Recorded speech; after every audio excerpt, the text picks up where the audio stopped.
Today we're going to be talking about a topic that I've wanted to talk about for about 2 months now, and that is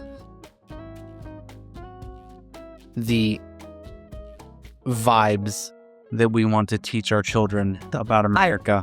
Dude, are you like Jenny now? Give them some good vibes. Yeah.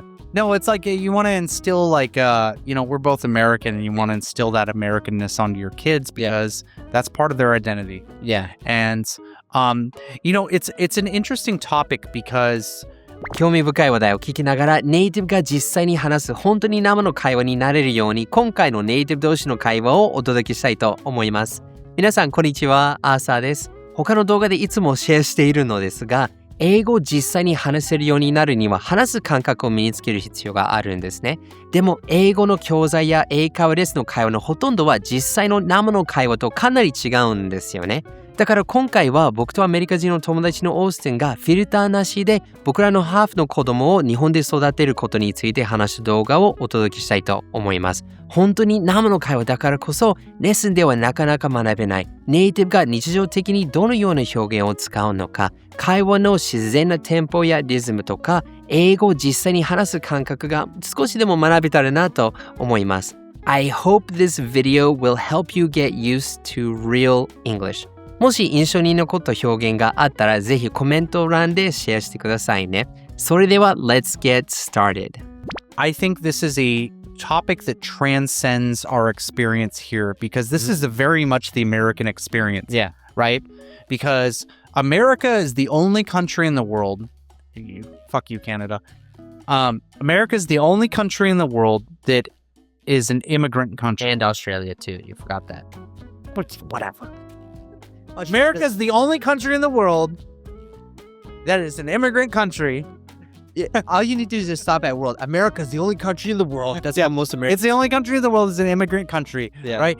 It's like our entire identity is built off this dual identity of being an American, but also having family that comes from somewhere else. Yeah. Right?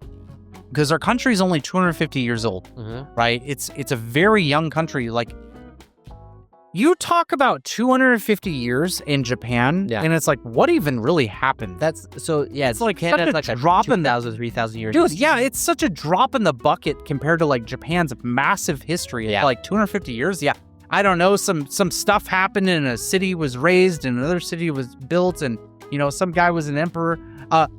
Forget about that. Here's the thing that happened like 3,000 years ago, and there was this like really influential thing. Yeah. We haven't been around that long, and part of the thing, and especially people who move to America and then have kids, part of their thing is like, okay, wait, you're American, but don't forget where you came from. Yeah, right. That big thing about don't forget where you came from is really important. Yeah, and so both of us have talked about this, privately before, and that's a really big thing for us. It's like I want our kid or my kids to know that they're also American. It's not half and half. It's you are Japanese and you are American. Yeah, that's a good way to put it. It's not like half of you is Japanese, half of you is American. It's like you're both. Mm-hmm.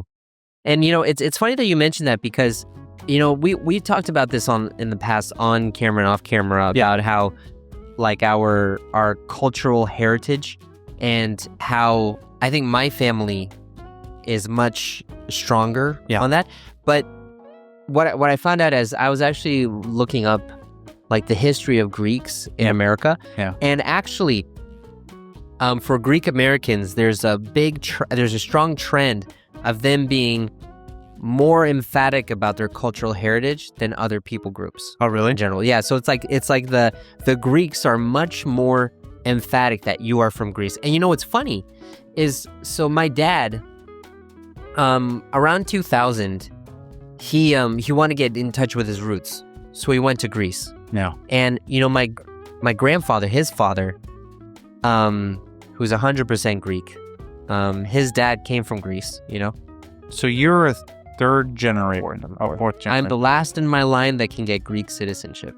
That's how it works. You get can up to get the fourth. Oh, okay. Get up to the fourth generation. I think in my family, I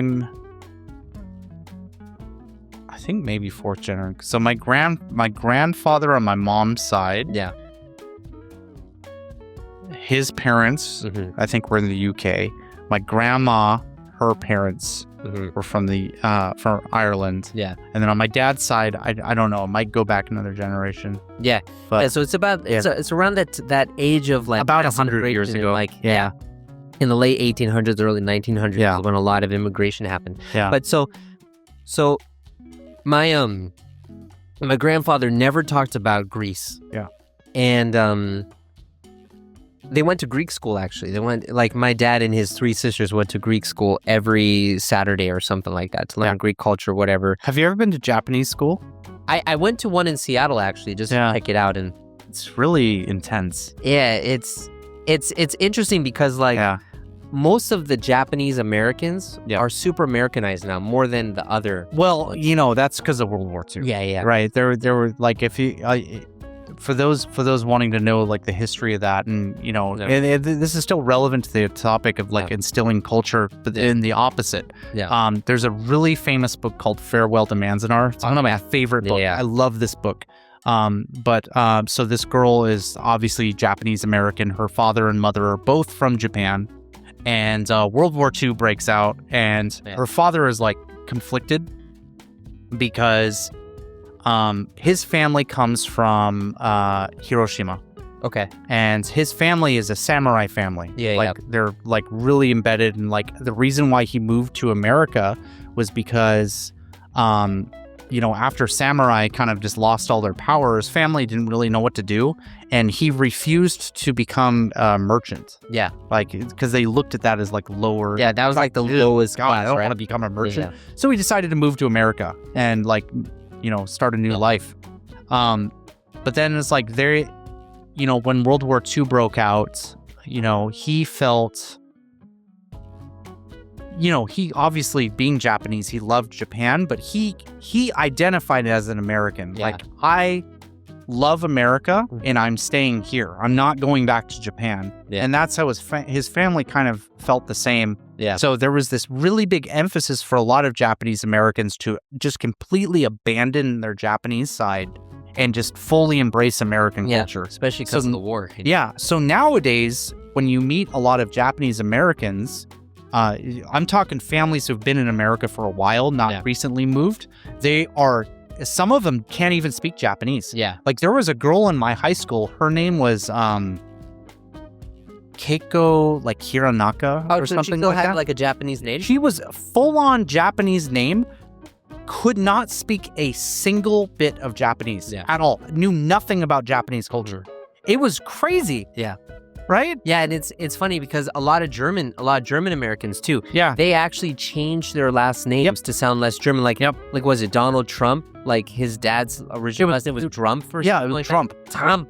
They changed it. So what's funny about that is I feel like my grandfather was kind of the same way. He didn't really talk about the Greek stuff so much. But then my dad, in like 2000, in the summer, he went to Greece. And what was interesting was he met so many Americans in Greece. Dude, and I want to talk about and it's funny because these were Greek Americans who go back to their family in the summer. Like, my great-grandfather, his town is a population of about 100 people. I'm pretty sure there are more goats than there are people. And he went there and he saw an American dude on a tractor saying, my family were from America. We come back here every year. And what's funny too is I went with him in like 2005 or 2006 or something. And we went to a hotel in Athens because he wanted me to experience the Greek heritage, right? And we went to a super cheap hotel in Athens, and the person at the front, he looked at our last name. He's like, Zitis, are you guys Greek? I'm like, yeah. Where are you from? Like, oh, we're from America. He's like, oh, cool.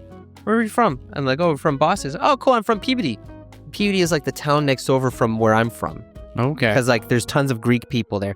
And like, so you have this like huge emphasis of you're American, but you go back to Greek. So are Greek people like accepting of Greek Americans? Yeah, I mean, if you speak the language, you can interact. Yeah, sure. Okay. It happens. But let me give you a perspective. So like, my friends always joke because I say that I'm Irish American. I spilled. It's been a while. It's been a while. It's been a while. I'm gonna go get it. No. I got to do this because look, this is how you properly fill up sake. It's like Yeah. But you need a masu though. Gross, man. What's going on, man? I need to drink it off the table. I know, but it's fine. It's great. No, Everyone listen to this the is what podcast. people Watch our the show video. for. Yeah. This is the entertainment. But no, so I identify as like Irish American, and a lot of my friends make fun of me for that because they're just like, well, You're not really Irish. You're not really Irish. You can't speak Celtic. Like you know nothing about Ireland, and it's like, yeah, you're right. Yeah. But you know, it's like it's the identity that you grow up in. Like I was grown up Catholic. You know, it's like as Irish Americans, like what is the food that I ate like constantly? Pork chop, like kind of like some kind of vegetable and applesauce. Yeah. Right. It's like pork chop, steak, like those kind of things, and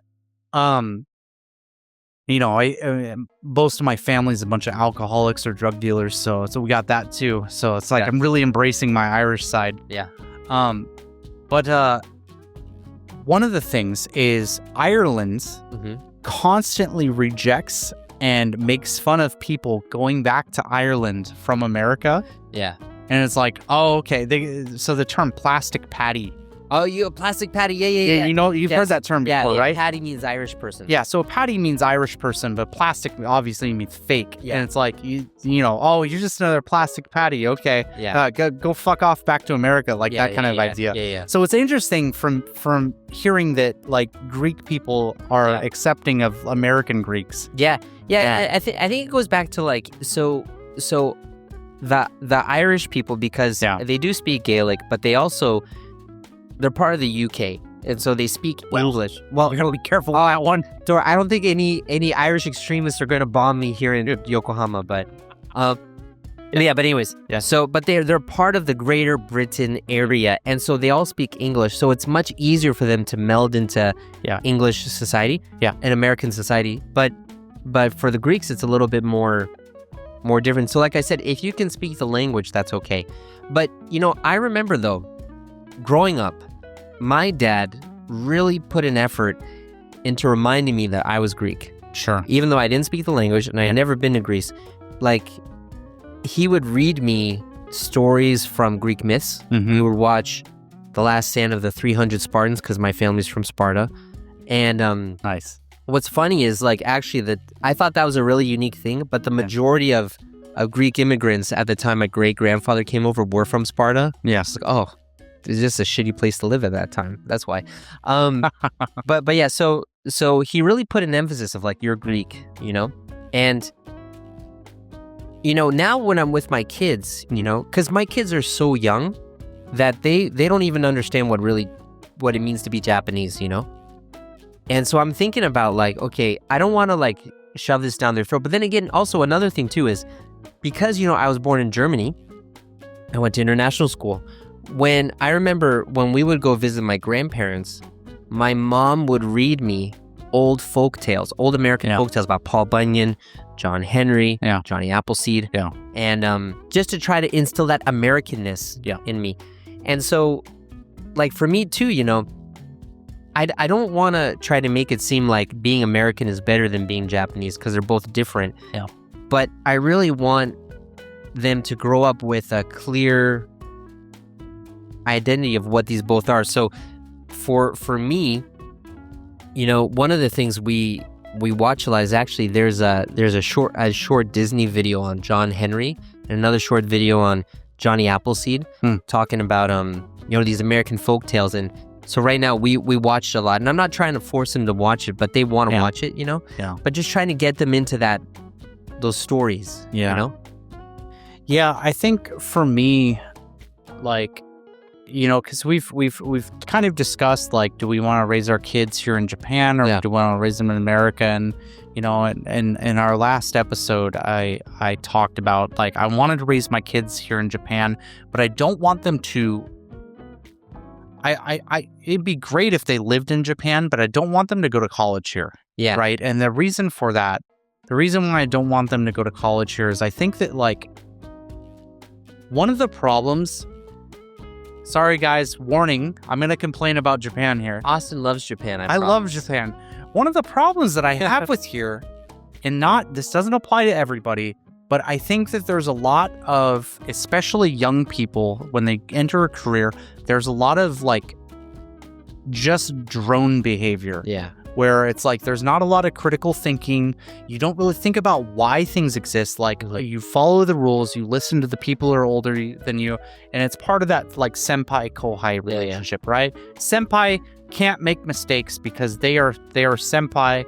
Like I need to listen to them and I need to follow them. And you see that with new hires at a company, right? They're just like, hi.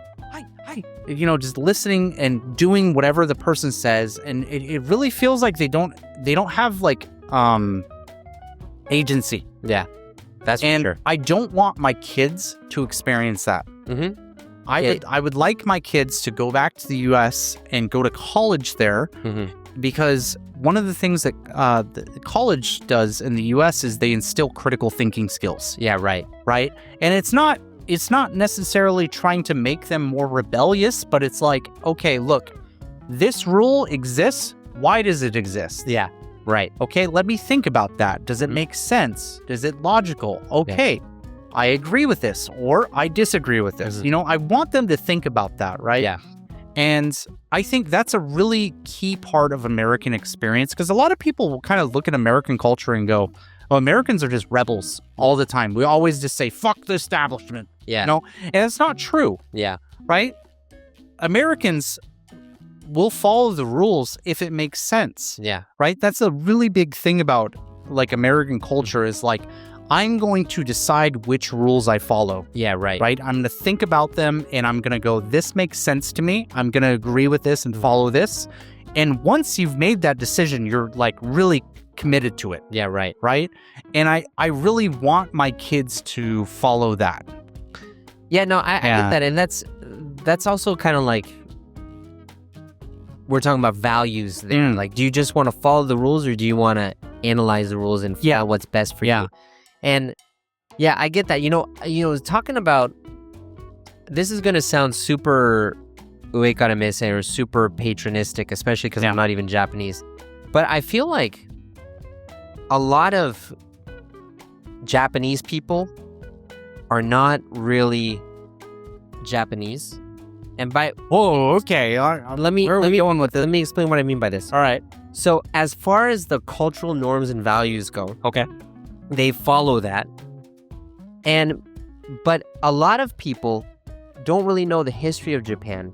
That is so crazy to me. And they're not really interested in it. They're like, oh, I'm Japanese, but what does that mean? If you're asked, like, what does it mean to be a Japanese person? Dude, it's mind-boggling. Yeah, and so like, because in the States, and I think part of it is because, we are a mixed country, and so you have to emphasize the story of who you are. Yeah. And so, but in Japan, like, there's so much historical amnesia of like, oh, what happened in the past? I don't know. There was samurai.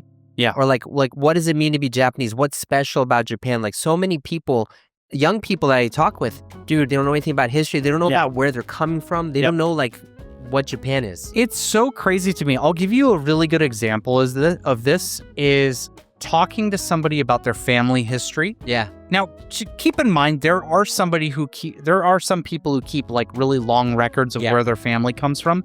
But I think a good chunk of people, especially in Tokyo, if you go, where's your family from? Oh, well, my family's from Niigata. My family's from Kyushu. Okay, but like, I'm talking like 100 years ago. Where's your family from? Oh, I don't know. Yeah. They'll say that, right? I don't know where my family's from. And that's crazy to me. And the thing too is, they don't see why it's important. Yeah. Yeah. So I love history. Yeah. I don't like history class, but I love history because history shows you where you've come from. Yep.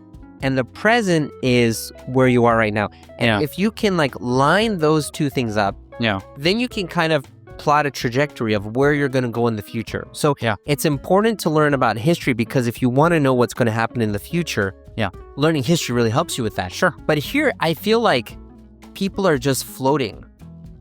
There's no past or future. There's just present. I think I don't know. Like, I don't know what Japan was like prior to World War II. There was definitely an emphasis to embrace American culture after World War II, right? That's obvious. Everyone knows about it. Yeah. And it's kind of sad because I think so many people have tried to like remove themselves from that history. Yeah. That, and it's, you can even go back to before World War II, where you go to like the Meiji Restoration, and it's like, the fall of the samurai and everything. And it's like, I think at that time too, a lot of people really tried to distance themselves. Like, especially if you came from like a samurai family, like, I don't want to be part of that anymore, right? And Japan experienced that so many times that I think that nowadays there's so many people who are just completely disconnected with their history. Yeah. So let me ask you. So, because I think because you grew up on the West Coast, I grew up on the East Coast, and also we have different backgrounds. So fundamentally, what we were taught as kids is different. But what were some like folk tales or stories that you grew up with? So, I think the West Coast doesn't really do folk tales. Oh, really? Okay. I really think that, like, because we've talked about this off camera a lot, and like talking about like Paul Bunny and Johnny Appleseed, but like I never really grew up with them. Okay. And we were never really exposed that much to that. But what we were exposed to is more historical figures. Yeah. So like reading like Mark Twain's story. Oh yeah, Mark Twain. Like so Huckleberry Finn. So that kind of experience, and I've mentioned it a lot on this show. My love for cowboys. Yeah. And West Coast culture, there's a lot of cowboy stories. Yeah. Because it's like, that's California. Yeah. Right? California was like the place for cowboys. It's like, Texas is famous for cowboys, but like all of the stories you see of cowboys are like, they take place in like, LA or San Francisco back before they were cities, right? Right. Like they were just like these areas that there's just no law. There's no real government control at all. Like Mexico used to be in charge of that. So there's a lot of Mexicans, there's a lot of Native Americans, and it's like you have Americans just trying to figure out where they're part of that.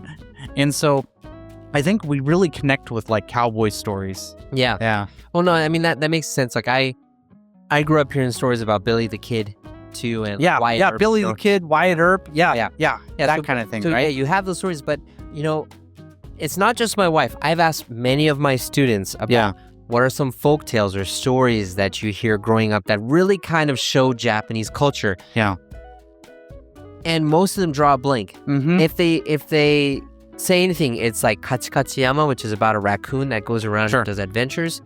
But that's because there was like a cartoon series about it. I want to talk about something, but so it's like I feel like there's no real like sense of strong identity anymore. But what were you gonna say? I was gonna say something that immediately just jumped to me is Native American folklore. Yeah, is really big on the West Coast. Oh yeah, that makes sense. So like something that immediately jumps out, and you probably are aware of this, is like White Fang.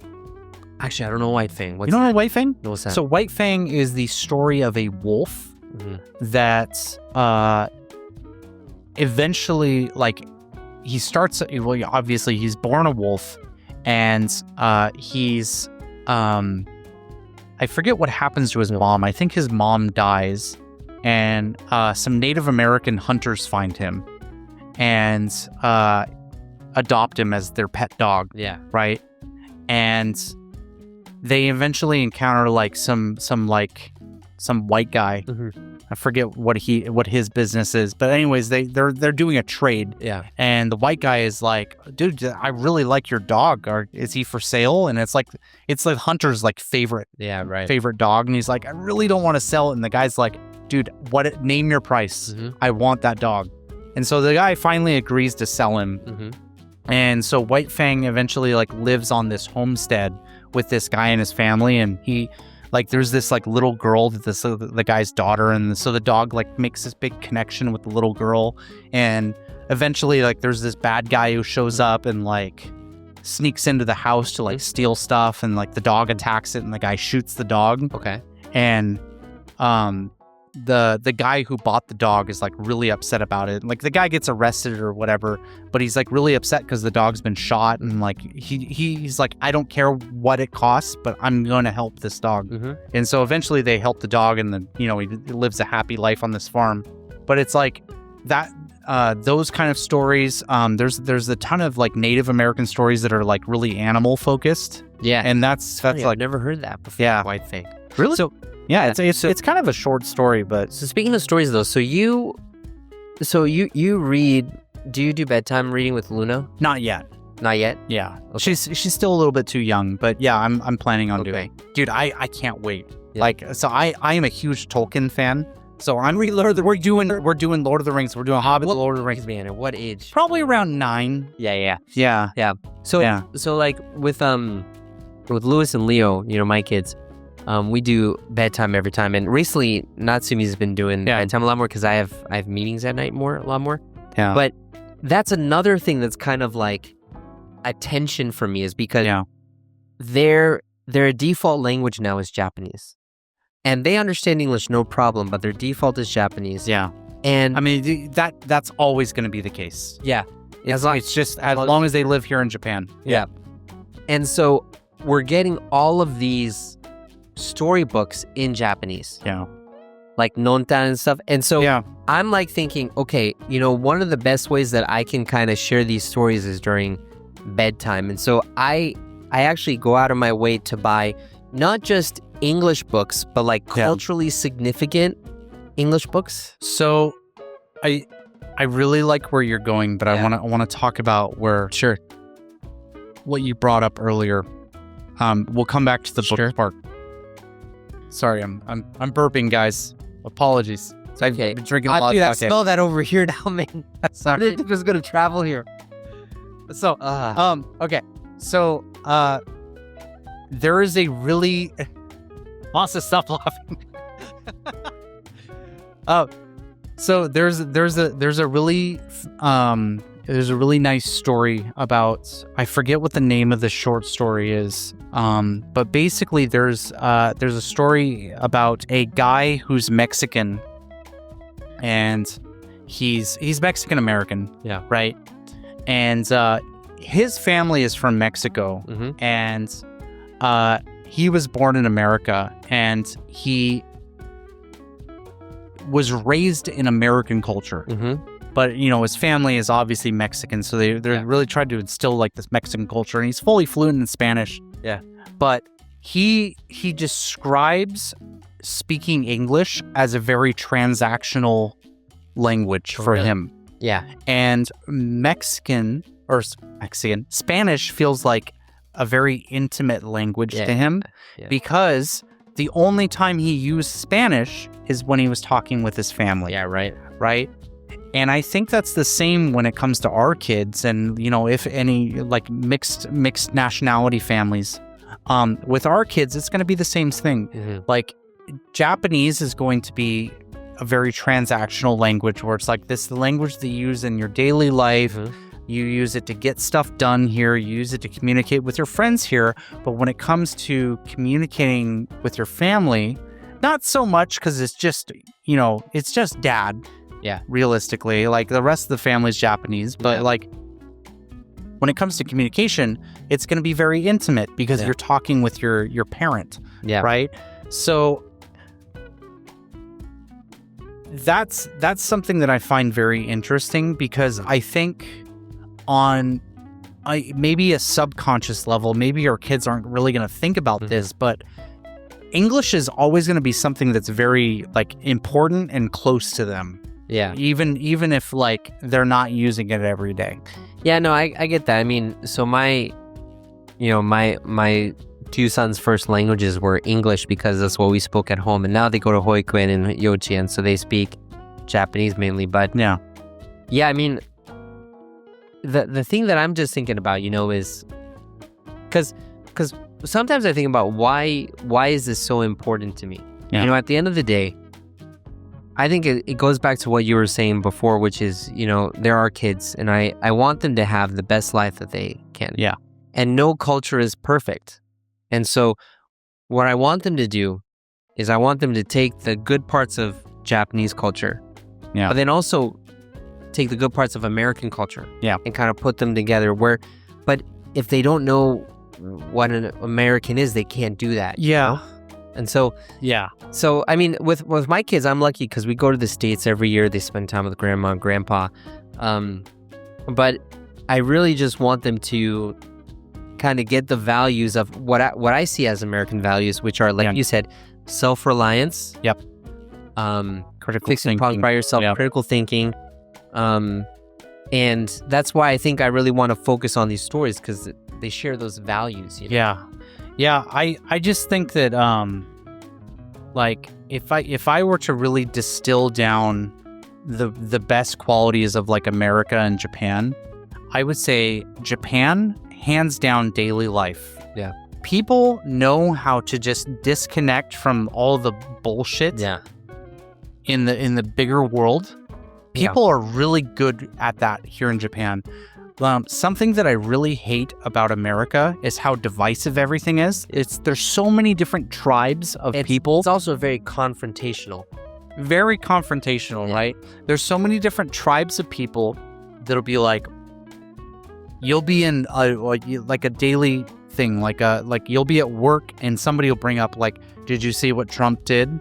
Or did you see like this on the news? And it's like, how could these liberals be like this? I gotta stop you right there because I'm sorry, I don't want to shit on my sister, but I have to because I remember it's gonna spill all out now. So there was this book that I got for Christmas maybe 2 Christmases ago, and it was a book that was like an illustrated history of Walt Disney animation. Yeah. And so what they did was they had really nice detailed images of like all the different animation movies and stuff. It was a really well put together book. And when I got the book for myself, and my sister, she saw it. The first thing she said is, oh yeah, good on, no. So she said, oh, good on you for getting like a mass produced book and not trying to support local publishing companies. So they could have made a book like that. The amount of like, so, okay. All right. Everybody who thinks I shit on Japan, listen up. Here's me talking crap on America. You know what drives me insane about America? People can't just respect a famous political or a famous historical figure. Yeah. Right? It's like, you can't be like, yeah, you know, George Washington was a really interesting person. Oh, well, he owned slaves, so he's a bad person. Yeah. Okay. You know what? Martin Luther King, he had a second family, and the guy was a famous womanizer. He was also a rapist too. Yeah, Gandhi was a pedophile. Yeah. Okay, if you want to really dig into the deep, dirty stuff, every single person in history was a piece of shit. If you really want to look at that. Yeah. It doesn't mean that they didn't do amazing things. Yeah. Right? Because that's the thing. There's no such thing as a good person or a bad person. There's only like perspectives that you can look at. It's like, things, oh, right? this person had this bad part, so we need to cancel everything. Exactly, right? And it drives me insane because you see that all the time in America. You know, it's like, I'm going to bring up some contemporary stuff. Yeah. So Charlie Kirk was recently assassinated, right? Yeah. And it's like, it's a really divisive thing right now, right? And you constantly see people just bad-mouthing him. And I'm like, look, I'm not a huge supporter of him, like, but he wasn't really that big of a deal. And like, it was before he wasn't. He really wasn't. And like, people just make him out to be like this giant monster of a human being. And it's like, the guy didn't deserve to die. But it's like, my point in bringing this up is like, everyone just tries to immediately cancel somebody because but even if you don't get into political stuff, like let's say you're eating pasta. Yeah. Like, oh my gosh, do you know how many carbs are in pasta? Why don't you take care of your body? Yeah, exactly. They're like 400 pounds eating like Twinkies on the side, you know? Yeah. But it just drives me insane because it's just like, you're reading that novel? Yeah, I think that book kind of sucked. You should read this instead. You know, it's like Americans have an opinion about fucking everything. And it drives me insane. And they feel like they need to conform everyone to that opinion. Yeah, it's like, oh, well, your opinion sucks. You should adopt my opinion. Yeah. Right? So that's my issue with American culture. Yeah.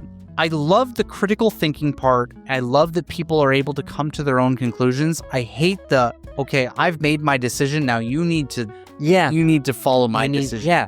Right? Yeah. That's why we need a balance between Japan and America, Right? you know? But the thing that drives me insane about Japan is there's so many people who are just like content with things. Like, oh, well, yeah, the current political climate kind of sucks, but it's okay. Yeah. Like, it doesn't really affect my daily life. So yeah, I don't really care about voting. Or, oh, well, this is happening, but whatever. Yeah. I hate my job, but I'm just going to accept it. Right? Yeah. There's so many people who are experiencing that. And it drives me insane because it's like, well, if you hate your job, just quit. Yeah, change your Well, I don't know. I don't know. That's going to be... Yeah. It's going to be kind of hard if I do that. I have to look for a new job. Yeah. It's like, dude... Then stop complaining. Stop complaining. Yeah, exactly. Right? Yeah. So I really hope that our kids can find that balance. Yeah. Right? Yeah, and I think, it's funny because, like America is too much. Yeah. It's kind of like Goldilocks and the Three Bears, which I've read with my kids millions of times. The porridge was too hot. The other porridge was too cold. The other porridge was just right. She ate it all up. So that's like... Yeah. So that's kind of like what I hope for is more than anything, we both just want our kids to grow up to be well-rounded, critical thinking people who, in the end, they have happy lives that are net benefits, Yeah. So, yeah, if you just focus on one culture, you also take the negatives of that culture. I really hope that we can find a balance. こういう会話を聞くのは第一歩としてはいいのですが、生の世界で英語を実際に気軽に話せるには第一歩に過ぎないです。英語を実際に話せる鍵は勉強じゃなくて話す感覚を身につけることだからですね。僕自身も4年間毎日日本語を勉強したのに、実際に日本に来たら全く話せなくて本当に悔しかったです。なんでかっていうと、フレーズや文法の知識はあったけど、実際に話す時の感覚がなかったからですね。英会話レッスンならちょっと話せるけど、いざとなったら言葉が出てこないっていう問題を解決する鍵は、この話す感覚の習得にあります。では、具体的にどうやって僕と900人以上の僕の生徒さんがこの感覚を身につけて、いつでもどこでも気軽に自信を持って話せるようになった方法を無料動画講座でシェアしています。もしあなたは今の英語学習に満足しているなら問題ないです。ぜひこのまま動画を楽しんでください。でも、もし今の自分を変えたいとか、実際に話せるようになりたいと思っているなら、この無料の動画講座をメールでお届けしているので、この画面をタップするか、概要欄にあるリンクをタップするか、ぜひご登録ください。Thanks so much for watching, and I can't wait to see you in the next video. これからも一緒に世界とつながりましょう。See you next time. Bye. Boo-boo!